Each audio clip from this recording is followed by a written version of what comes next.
Chers amis, bonjour. Bienvenue sur le site de l'Homme Nouveau, le Jardin du Curé, nos petites chroniques d'histoire de l'Église. Merci de nous être fidèles, de continuer à nous suivre. Surtout, on le dit au début, on le dit à la fin, on le dit au milieu, on le dit tout le temps. N'oubliez pas de mettre un petit pouce dans le bon sens, de vous abonner si ce n'est pas déjà fait, et surtout, j'insiste, partagez cette vidéo pour la faire connaître. L'Homme Nouveau a besoin de notoriété, de se faire connaître. Nous avons besoin de partager tout cela. Merci d'avance. Alors, nous allons changer de décor, nous allons changer de personnage, nous allons nous déplacer à l'autre bout de l'Europe ou du Mare Nostrum. Et je voudrais évoquer avec vous aujourd'hui une figure magnifique, Saint Irénée de Lyon. Alors certains savent peut-être mon attachement à la ville de Lyon, et donc c'est aussi un petit hommage très modeste que je voudrais rendre à ce grand saint. Petit flashback, petit retour en arrière, on perturbe la chronologie.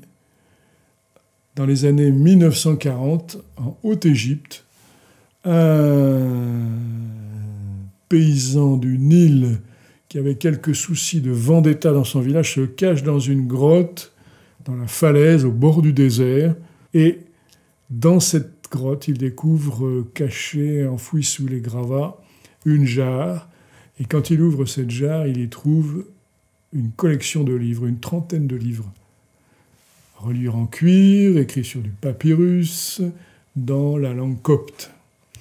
Je vous passe sur les détails de cette découverte dans le petit village qui est devenu désormais célèbre, qui s'appelle Nag Hammadi. Qu'est-ce que c'est que cette bibliothèque qui finira par arriver, après des circonstances dignes d'un roman d'aventure et du Da Vinci Code, sur les tables des grands savants antiquisants spécialistes de la littérature copte? Il s'agit d'une bibliothèque d'ouvrages, on dirait aujourd'hui apocryphes, dans la tradition gnostique. Et on y trouve un certain nombre de traités. Et quand on les a ouverts, qu'est-ce qu'on a découvert? Le nom d'un certain Basilide, un certain nombre de personnages dont on connaissait l'existence, qui avaient été évoqués par un auteur chrétien célèbre, mais dont on s'était moqué parce qu'on disait qu'en bon théologien, il avait tripatouillé ses sources au profit du christianisme et par désir d'apologie. Et en vérifiant les choses, on s'est aperçu que ce que nous en avait dit saint Irénée, car il s'agit de lui, était parfaitement exact. Alors, qui donc est ce site saint Irénée? Nous sommes au IIe siècle, dans la deuxième partie du IIe siècle environ, au milieu du IIe siècle. Et à Lyon, il y a déjà une communauté chrétienne assez importante, suffisamment importante pour être repérée, et qui en 177, on le sait, son évêque et de nombreux chrétiens vont être condamnés à mort et exécutés. Mais il y a aussi parmi eux un prêtre originaire de Smyrne. Donc Smyrne, c'est l'Asie mineure, vous voyez, sur la carte de la Méditerranée, c'est vers la droite, la Turquie actuelle, si vous préférez, et qui est venu s'installer dans cette grande ville de Lyon, cette capitale des Trois Gaules, capitale politique de la Gaule romaine, qui est également une capitale commerciale. Il y a donc, et c'est probablement comme ça que le christianisme s'est installé, une forte communauté originaire d'Asie mineure, de commerçants, de langue grecque, qui parlent le romain, évidemment, et puis, comme s'amuse à le rappeler saint Irénée, qui baragouine aussi un peu de celtique, avec les marchands qui viennent apporter tous leurs produits sur les marchés. Lyon est aussi une grande capitale, entre le nord et le sud, entre l'est et l'ouest. C'est pas pour rien que c'est la capitale de la gastronomie, entre parenthèses. Voilà. Mais revenons à nos moutons. Donc, Irénée, oriental d'origine, et prêtre à Lyon, dans ces années 177 environ, 170. On sait que, alors est-ce que c'est par des contacts précédents, on sait qu'il a des connaissances de l'Église de Rome, il est assez proche du pape Éleuthère, puis ensuite du pape Victor. Il sera envoyé d'ailleurs 2 fois à Rome. La première pour une question où la communauté de Lyon demandera au pape d'être voilà, d'essayer de modérer sa réaction vis-à-vis d'une secte hérétique, celle des montanistes. Et puis ensuite, dans un deuxième temps, il y aura une querelle, alors qui touchait particulièrement les chrétiens de Lyon parce qu'ils étaient d'origine orientale, sur la date de Pâques. Et là aussi, saint Irénée sera envoyé à Rome. Il n'est pas impossible d'ailleurs que, étant en voyage à Rome, c'est ainsi qu'il ait pu échapper à la persécution qui verra la mort de saint Pothin, de sainte Blandine. Bref, ce qui nous intéresse, c'est que voilà, on a affaire à un homme qui est prêtre du diocèse de Lyon, bien inséré dans sa communauté, qui a des relations et une grande culture. Et saint Irénée s'affronte dans sa prédication, dans son enseignement, alors non plus au paganisme, non plus au judaïsme, mais à ce qu'on va appeler des sectes ou ce qu'on appelle aussi la gnose. On va y revenir. Quel est l'enjeu ?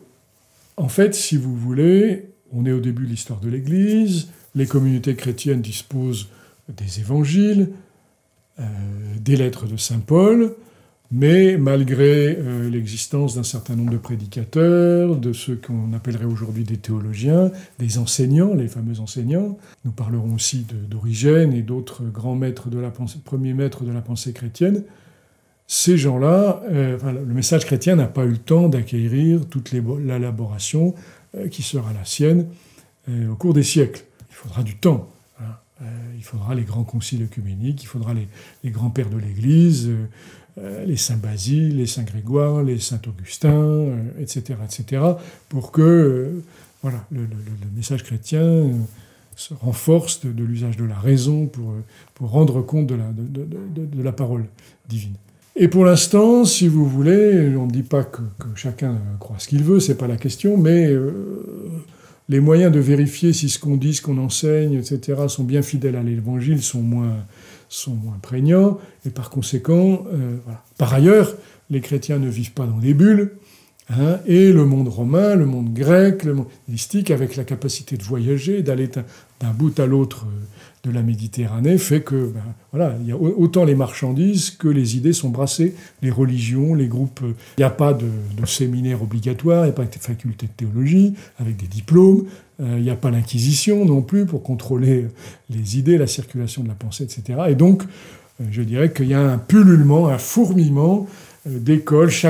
On l'a vu avec Saint-Justin, vous savez, vous vous rappelez, chacun ouvre son école, alors une école chrétienne, une école pythagoricienne, et puis ça se mélange, et puis on publie beaucoup, etc., etc. Bref, un pullulement. Saint Irénée lui-même parlera de champignonnière.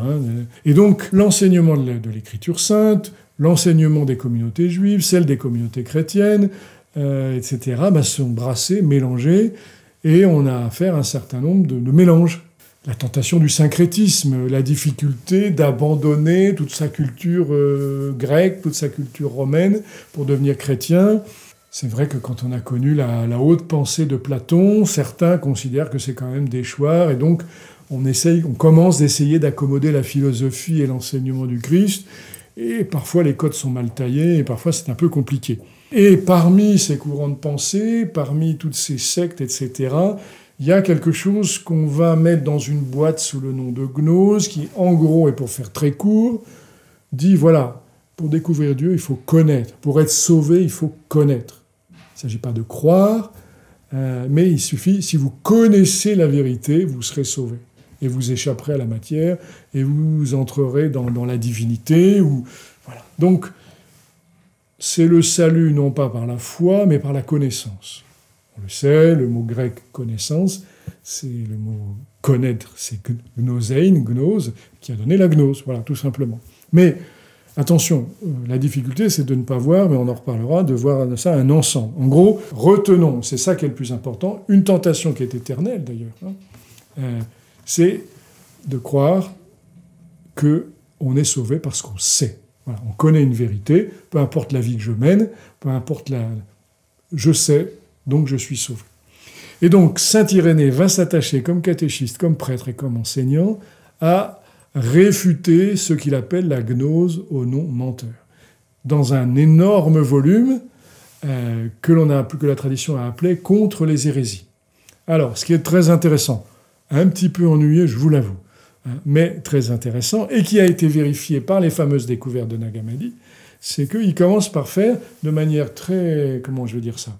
Enfin, c'est très rigoureux et très honnête. Il commence par présenter les doctrines. Valentin, Basilide, enfin tout. Et il présente d'innombrables... Alors, il ne faut pas croire non plus que ces auteurs-là, entre eux, s'entendent. Hein. Chacun a sa théorie, chacun a ses principes, ses idées, et personne n'est d'accord, aucun n'est d'accord entre eux. On peut retenir pour la commodité un mépris de la matière et l'idée que c'est par la connaissance qu'on va échapper à la matière, monter vers le divin et être sauvé. Voilà, en gros, c'est ça. Saint Irénée va s'attacher d'abord à montrer, à exposer toutes ces doctrines. Alors, il y a un côté, ça donne le tournis. Hein. Donc, alors dans ces écoles, certains êtres divins engendraient d'autres êtres divins par des espèces de processions avec des généalogies de ce qu'ils appellent les éons, des êtres qui sont moitié divins, moitié angéliques, etc. Et alors, plus on s'éloigne de la matière, plus ils sont divins. Enfin, c'est d'une complication parfois, enfin, en perdre son latin ou son grec. Hein. Retenons simplement que, voilà, Saint Irénée va donner à l'Église, comment dire, ce procédé, cette manière de procéder qui consiste à présenter de manière honnête les positions des adversaires. Ensuite, de montrer en quoi cette manière de voir les choses est incompatible avec l'Écriture. Donc, commentaire de l'Écriture sainte, utilisation de l'Écriture pour montrer, etc. Et, dernière chose, pour mettre en garde les chrétiens contre ces mélanges. Et donc, à cette occasion-là, ce qui est important pour nous aujourd'hui, et ce qu'il va falloir retenir, c'est que, à cette occasion-là, Saint Irénée va, si vous voulez, exposer la foi. Mais dans un dernier temps, si vous voulez. Il y a d'abord exposition loyale de la position des adversaires, montrer les incompatibilités, et ensuite exposer la foi. Voilà, 3 choses, les 3 temps, et qui sont tous aussi importants. Et à partir de là, on voit déjà combien la théologie chrétienne, la théologie catholique est déjà largement en place. Alors on peut retenir quelques questions essentielles. La succession apostolique, l'argument étant de dire « vous jouez avec nos Écritures, elles sont notre propriété, elles nous appartiennent. L'Écriture est née dans l'Église, elle en est le propriétaire, c'est elle qui en est l'interprète. Donc ne jouez pas avec ça, vous n'avez pas d'autorité pour ça. » Ensuite, cette autorité, comment elle se vit dans l'Église? Vous voyez la succession apostolique. Il montre que par la chaîne ininterrompue de la tradition, nous sommes reliés au siège de Pierre et à Rome. Et là, on a un autre argument aussi en faveur de la primauté de Pierre. Et ainsi, il va dérouler sur la Vierge Marie, enfin les points essentiels de la foi, sur l'incarnation, sur le fait que le Christ vient récapituler toute chose, c'est-à-dire que tout ce qu'avait annoncé l'Ancien Testament, voilà, et qu'il est la vérité, il est le logos indépassable. Voilà. Je pense qu'on peut résumer ainsi, voilà. Donc, la foi dépasse la connaissance. C'est un art de vivre, pour reprendre le langage de la philosophie. C'est une manière de vivre. Ensuite, par une tradition ininterrompue depuis les apôtres, ce qu'enseigne l'Église d'aujourd'hui n'est pas en contradiction. Et donc, tout ce qui est en contradiction avec ce que l'Église d'aujourd'hui enseigne est une hérésie. Ça n'est pas la foi. Et enfin, dans le credo, dans la foi chrétienne, l'élément essentiel de l'incarnation, qui réconcilie, je dirais, la matière et l'être, si vous voulez. C'est-à-dire, le Dieu créateur est bon, contrairement à ce que... Alors là, c'est un des points communs de toutes les gnoses, la création est mauvaise, alors que si le Christ s'est incarné, la chair est bonne. Elle est marquée par le péché, évidemment, mais la matière est bonne. La création est une bonne chose. Voilà. Il s'agit de bien l'utiliser, etc. Enfin, mais en tout cas, c'est ça qu'il faut retenir et c'est ça qui est important. Et donc, voilà l'enseignement de saint Irénée. Alors, pour ceux qui voudraient aborder son œuvre, évidemment, c'est un peu énorme. C'est pas trop le genre de la maison, mais bon, essayer de trouver des recueils avec avec, disons, des extraits pour commencer, sinon vous allez être affolé. Et puis surtout, vous allez vous perdre dans les méandres des éons, des engendrements et des émanations. Voilà. Mais en tout cas, ce qui est important aussi pour nous, et je vais terminer là-dessus, c'est que l'histoire et l'archéologie ont donné raison à Saint-Irénée, à son honnêteté et à sa manière de bien présenter ce qui était cette gnose au nom menteur. Voilà, je vous remercie de votre attention.